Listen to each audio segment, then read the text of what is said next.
네, 오늘 시그널픽에서는 김재원 국민의힘 최고위원과 함께 자세한 얘기 나누겠습니다. 어서 오세요. 안녕하세요. 예. 연일 명태균 씨로 좀 시끄러운데 어제 명태균 씨가 좀 작심하고 여러 가지 주장을 좀 또 내놨어요. 그러니까 윤 대통령 부부와 그 취임 초기 뭐 그때 경선 기간에 소개받은 이후에 매일 통화했다 뭐 이런 것도 있었고 김건희 여사로부터는 인수위 면접관 제안을 받았다 이런 주장인데 이거 좀 근거 있는 주장일까요? 그건 모르죠 뭐. 저는 그 자리에 없었으니까. 예. 근데 첫째 하나는 매일 통화했다는 이야기를 저 앞으로 명태균 씨의 전화를 검찰이 가져갔다는 거잖아요. 네. 거기에 포렌식을 해보면 다 나올 겁니다. 네. 통화했다는 내용까지는 안 나오더라도 통화 기록 정도는 기록은 나올 거고 만약에 녹음을 다 했다면 네. 그러면 통화 내용이 나오겠죠. 그래서 예. 뭐 알 수는 없지만 하여튼 연락을 했을 수도 있겠죠. 그리고 명태균 씨는 제가 보니까 2019년도 경에 예. 그 2016년도에 이제 그 창원시 육급 공무원을 승진시켜 주겠다고 하면서 네. 돈 3천만 원을 받고 또 다른 경로로 여성용 골프용품 수백만 원어치를 받아서 그게 이제 변호사법 위반 그리고 사기죄로 아마 승진시켜줄 저 판결문 보니까 승진시켜줄 능력도 없으면서 허풍 떨어서 예. 돈만 받은 거군요. 사기친 거죠. 예. 그렇게 해서 결국에는 집행유예 판결을 받았던데 네. 그게 이제 결국 6급 공무원 5급 승진도 못 시켜주면서 대통령 만들었다고 지금 떠들고 있잖아요. 네. 그런데 그 집행유예 기간이 결국 2021년 하반기 또는 2022년까지 갔을 테니까 예. 이게 인수위에 무슨 자리를 얻으려면 인사검증이 들어가요. 그쵸? 최소한 공직자로서 네. 하다못해 전과조회를 해서 예. 공무원 임용 결격자인지 아닌지 확인을 해볼 텐데 또 그 무렵에 여론조사 조작으로 또 국민권 제한 기간이 5년이 있었고 네. 그 중간에 그렇게 해서 선거운동도 못하는 피선거권뿐만 아니라 선거권도 없는 자가 예. 선거운동하다가 또 재판을 받아요. 그러니까 공무원에 그 응시하거나 공무원이 될 수 없는 사람이어서 인수위 근처에 들어갈 수가 없는 사람이었어요. 네. 인수위에 들어가려면 하다못해 출입증이라도 받아야 되니까 인사검증이 되거든요. 네. 그런데 이런 제안을 받았다라는 거는 제가 모르겠어요. 김건희 여사한테 물어봐야 되겠지만 네. 자기가 거절한 게 윤석열 정부가 자기를 담을 그릇이 안 됐다 이런 소리를 했잖아요. 예. 그게 아니고 제가 사기꾼이어서 사기죄로 재판을 받아서 공무원 자격이 없었습니다. 이렇게 이야기하죠. 네. 이게 좀 본인이 안 갔던 것처럼 얘기를 하지만 실제로 갈 수 있는 상황이 아니었던 거네요. 그러니까 여러 가지 좀 제안을 얽혀있는. 받았다 하더라도 예, 하더라도. 뭐 그런 상황인데 마치 거창하게 그런 소리 하는 거 보고 제가 저 사람이 지금 허풍쟁이 듣보잡이구나라고 예. 생각을 했죠. 거기에다가 악질적인 사기 전과가 있어서 어쩔 네. 수 없이 허풍을 치고 있구나라고 느꼈죠. 지금 그 명태균 씨가 김재원 최고위원을 또 저격한 말들을 좀 어제 했는데 네. 그 지금 듣도 보도 못한 사람 얘기를 하셨는데 명 씨 같은 경우는 듣보잡이라 했죠. 네, 듣보잡. 예. 좀 풀어서 해봤습니다. 네. 듣보잡. 아니 사실 보도를 해야지 왜 그렇게? 예. 명태균 씨는 여기에 대해서 김재원 최고위원을 향해서 네. 바깥에 묶어놓은 개의 비유를 했거든요. 본인은 방 안의 애완견이고 바깥에 묶어놓은 개가 방 안의 애완견이 어떻게 사는지 알겠냐 뭐 이런 식의 반응을 했는데 그렇죠. 뭐 자기가 예. 윤석열 대통령 그 사저에 그 주택에 자주 갔다. 네. 뭐 그렇게 하고 그 집에 개가 묶여 있더라. 개 몇 마리고 뭐 예. 몇 호고 뭐 이런 거 다 네, 얘기하면서 그리고 뭐 306호 어쩌고 저쩌고 하면서 네. 그리고 집에 자주 갔는데 집에도 한번 못 들어본 자가 바깥에 묶여 있는 개가 어떻게 집안의 개의 생활을 아느냐 이러는데요. 네. 그래서 참 보면서 곧 철창에 들어가야 될 개가 겁에 질려서 마구 짖는구나라는 생각을 했죠. 예. 그리고 사실 애완견이 아니고 그 어떻게든 뭐 하나 얻어보려고 이리저리 따라다니면서 여기저기 꼬리치는 네. 그런 불쌍한 개죠. 그리고 예. 곧 빨리 철창에 보내야 좀 해가 없을 텐데 걱정입니다. 그리고 저는 묶여 있는 개가 아니고 네. 독립군개예요. 독립군견. 독립군견. 네. 네. 그냥 독자적으로 그냥. 제가 무슨 네. 묶여 있나요? 그리고 묶여 있으면 제가 이런 이야기 하겠어요. 네. 더 나가서 개에 비유하니까 참 정말 이분이 보면 윤석열 대통령 측에만 이렇게 꼬리를 치고 다닌 게 아니고 네. 홍준표 시장님 여론조사도 해주고 또 자기가 찾아간 데가 많잖아요. 네. 이준석 대표, 오세훈 시장, 김종인 예. 전 위원장. 이 상갓집을 전전하면서 먹을 것을 얻으러 다니는 상갓집 개나 무슨 차이가 있냐고요.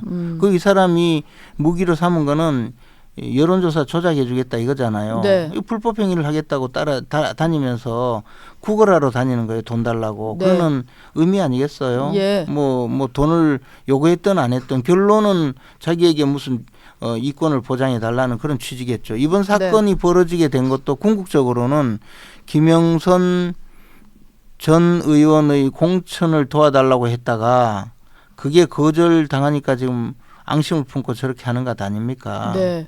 이 본질적으로 이분이 벌이고 있는 이 행각이 아주 비열하고 저질스러운 행각이죠. 네. 사회적으로 민주주의의 근본을 지금 흔들고 있는 네. 이 반헌법적이자 이 민주주의의 적이에요, 이 사람은. 예. 그래서 하루 빨리 교도소로 보내야 됩니다. 네.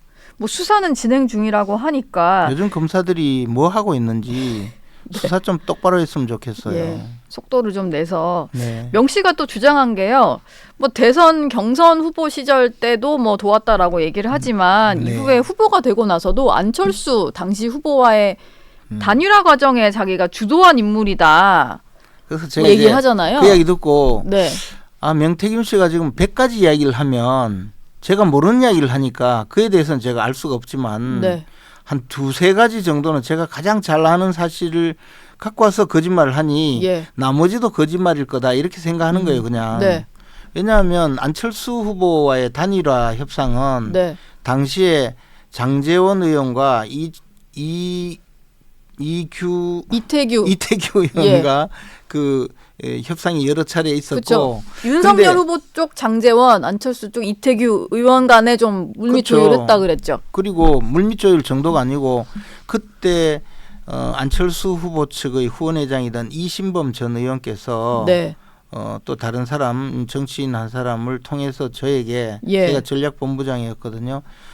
단일화 협상에 대해서 좀 이야기를 해서 저도 만나봤어요. 네. 그렇게 해서 단일화 협상이 좀 될 것 같아서 후보에게 보고를 드렸더니 막 지금 장제원 의원과 이태규 의원 사이에 협상이 진행되고 있으니 혼선을 빚으면 안 되니 중단해 달라고 해서 제가 중단을 했어요. 라인은 이 라인만 있어야 한다. 그렇죠. 네. 그리고 그 과정에서 협상이 진행이 되어서 며칠 후에 곧바로 이제 단일화가 발표된 겁니다. 네. 그리고 그 전에는 안철수 후보 측과 단일화 이야기를 할 수가 없는 상황이었어요. 예. 왜냐하면 여론조사 결과라든가 또는 분위기가 그래서 단일화 협상은 어느 날 최단기간 내에 빠르게 진척이 되어서 끝났거든요. 네. 그런데 단일화되기 한 달쯤 전에 명태균 씨가 단일화를 하기 위해서 무슨 그쪽에 선대위원장에게 접근했다. 그것은 그냥 수많은 사람들이 그거 가서 단일화합시다 이렇게 이야기하는 거하고 똑같아요. 네. 그렇잖아요. 어쨌든 주로 이걸 성사시킨 건 저희도 다 아는 장제원, 근데 이태규 의원인데. 뭐 말도 안 되는 소리를 하니 네. 그것도 예를 들어 단일화 협상 과정에 최소한 실무라도 좀 봤다면 모를까. 네. 그냥 떠든 거예요 개인적으로. 그러니까 그쪽에서 반응이 없었잖아요. 근데 단일화를 자기가 성사시켰다. 이건요 우리 63빌딩에 예. 벽돌공이 63빌딩 다 자기가 세웠다고 하는 거하고 똑같은 거고. 네. 예. 흔히들 하는 그런 농담. 농담이 아니고 이제 벽돌 하나 놨는데 내가 다 올렸다 뭐 이런 뭐 농담. 그런 식이죠. 뭐 벽돌을 놨는지 네. 벽돌을 뭐 발로 찼는지는 모르겠지만 저런 식의 허풍쟁이가 네. 지금 떠들고 있는데 다만 저 사람이 이리저리 접근을 하다가 보니까 우리 당의 중요한 정치인들이 전부 조금씩 만나거나 이야기를 듣거나 네. 한 것 같아요. 예, 실제로 만난 분들이 좀 예, 만난 있잖아요. 사실은 다들 인정은 근데 하시니까. 예. 이제 저렇게 막무가내로 떠드는 허풍쟁이니까 괜히 엮이고 싶지 않는 것 아니겠어요? 그래서 좀 가만히 있으니까 이제 더 신났어요. 그러니까 이제 날 구속시키지 말아달라. 날 구속시키면 나도 떠들 거다. 이런 식으로 마구 지금 예. 짓고 있는 거죠. 네. 그러니까 이제 이 빨리 철창 속으로 저 상갓집에 개를 보내야 네. 그나마 좀 조용해지지 않을까 싶으죠. 지금 보면은 홍준표 대구시장과의 좀 연관성도 네. 있는 것 같은데, 일단 홍 시장은 명태균 씨를 엄청나게 비판을 한 상황이고, 근데 명태균 씨는 마치 홍 시장과 어떤 본인의 연관이 있는 것처럼 얘기를 해요. 당원 명부도 홍 시장 쪽에서 받은 거다 이런 얘기를 하고요. 네. 두 사람 관계는 어떤 거라고 보십니까? 뭐 어쨌든 홍준표 시장께서는 2012년 경부터 경남지사로 활동을 하셨잖아요. 예. 그 창원에 있는 경남지사, 창원에 있는 경남도청의 경남지사이기 때문에 네. 그 관계는 잘 모르겠지만 최근 언론 보도를 보면 2020년 무소속으로 총선에 출마했을 때도 네. 시사 경남과 PNR 여론조사로 상당히 이익을 얻었다라고 보도가 나오고 있어요. 근데 그게 네. 어떤 보도인지는 모르겠어요. 그러나 최근에 등장한 이 예. 57만 명의 당원 명부 문제는 홍준표 시장께서도 인정을 하는 부분인 것 같아요. 즉 자신의 그 대구시 그 서울 사무소 소장 네. 그 사람이 당시에 대선 때 여론조사를 의뢰했고 그 여론조사를 의뢰한 당사자가 그 상대방이 바로 명태균이었다. 네. 그러니까 결국 홍준표 시장 측에서 명태균 씨한테 여론조사를 의뢰했고 그 과정에 당원 명부가 건너갔는지 아닌지는 모르겠다. 예. 그런데 뭐 하여튼 그랬기 때문에 곧바로 사표를 받았다. 뭐 이런 내용이시던데 어쨌든 대선 때도 연관이 없지는 않았던 것 같아요. 그러니까 이 명태균이라는 사람은 먹이를 주는 데는 온갖 군데 돌아다닌 거죠. 예. 여기저기 그냥 선거판에는 후보마다 다 접촉을 했다 뭐 이런 느낌이 좀 드네요. 그게 이제 큰 문제를 불러일으키고 있는데 뭐 최근에는 그 아까 그 무슨 애완견 이야기 하기 전에 네. 제가 공천에 떨어진 이유를 아느냐? 네가 공천 떨어진 이유도 모르지 않냐? 뭐 이런 식으로 비아냥거렸는데. 네, 뭐 그런 글을 올린 적이 있죠. 예, 저 대구 중남구 보궐선거, 대구시장 선거, 또 대구 수성구 보궐선거 이런 건데 그 느낌은 자기가 공천을 탈락시키는데 관여했다는 그런 뉘앙스예요, 그죠? 네, 네. 그러면 자기가 범죄 행위를 저질렀다는 이야기고, 예. 또 제가 보기에 뻥이라면 이 사기꾼 경력의 허풍쟁이가 저한테도 사기를 치는 거 아니겠어요? 네. 근데 어쨌든 저는 명태균을 몰라서 친하지 않아서 공천에 떨어졌고 그럼 명태균과 친한 사람은 다 공천이 된 것 같아요. 네. 우리 당도 예. 친명 형제 비명 형사가 있었나 하는 네. 생각이 드네요. 아, 친명. 예. 명태균과 친한 친명이군요. 네. 좀 실체는 더 드러나야 될 것 같기는 한데 국민의 그러니까 빨리 예. 검찰에 수사를 하면 이게 많이 드러나요.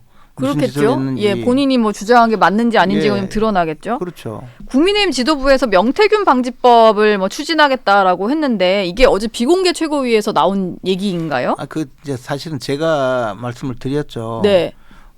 제가 지금 집히는 게 있어서 저도 명태균 씨를 이제 교도소로 제 손으로 보내려고 네. 준비를 하고 있는데 그 이 여론조사를 조작하면 네. 이게 공직선거법의 규정을 받아서 공소시효가 6개월이에요. 예. 그러니까 실질적으로 선거 끝나면 다 끝인 거죠. 그리고 처벌이 너무 낮아요. 네. 여론조사 조작을 해도 벌금형 선고받고 말거든요. 네. 보통의 경우에. 예. 그러면 이게 처벌이 너무 낮고 공소시효가 짧아서 사실상 수사가 잘 안 되는 거예요. 네. 그것도 선거는 끝나버리고.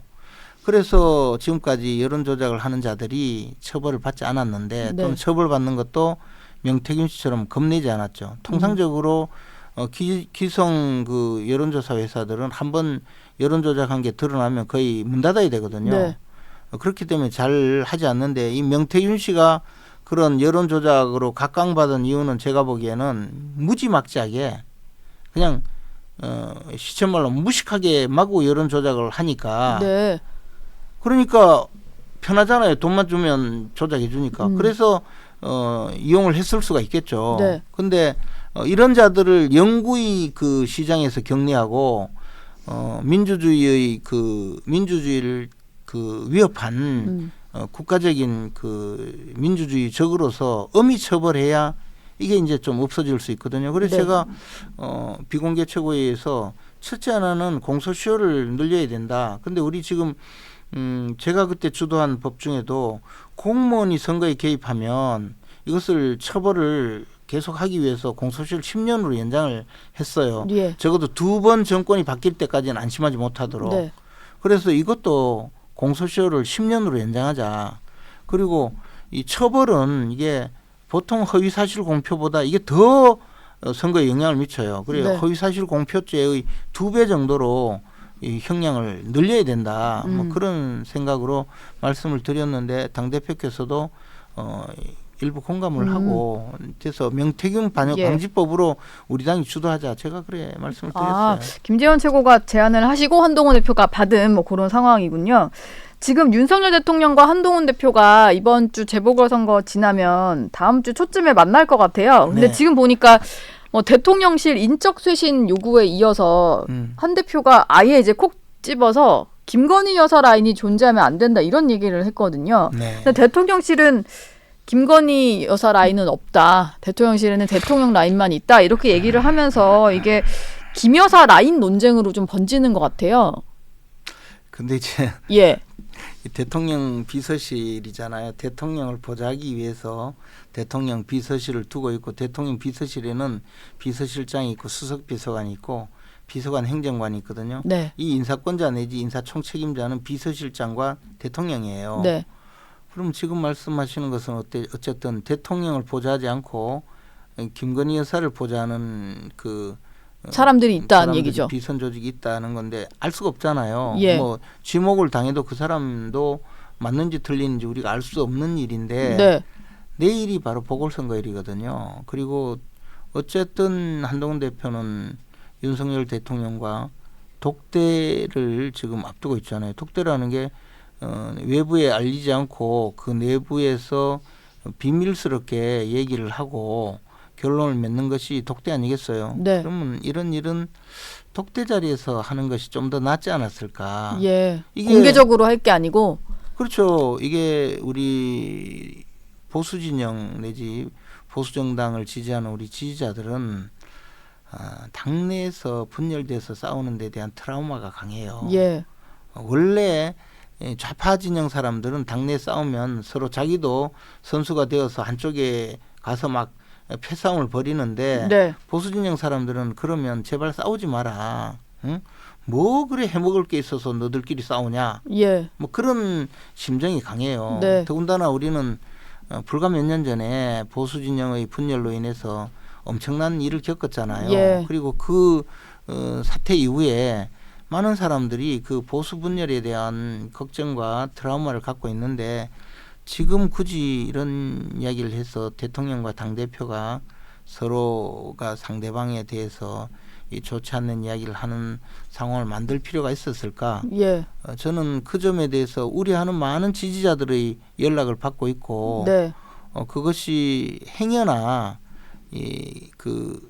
이번 보궐선거에도 영향을 미칠까 걱정하는 입장이에요. 그래서 한동훈 대표와 대통령실 간에 좀 계속 신경전 벌이는 듯한 모습이 이것이 분명히 보수 진영 사람들에게는 걱정스러운 느낌을 넘어서서 이제 실망감으로 분출이 되고 네. 아마 우리 보수 진영에 대한 지지를 좀 주저하게 만드는 효과가 있을 수 있어요. 그러면 당장에 보궐선거 때 투표를 하러 나가지 않을 수도 있어요. 예. 실망감 때문에. 그렇죠. 그래서 이 선거를 앞두고 굳이 이런 이야기를 공개적으로 할 필요가 있나? 예. 보수 분열의 그 모습을 오히려 만천하에 드러낼 필요가 있나 하는 데 대해서 저는 좀 걱정스러운 생각입니다.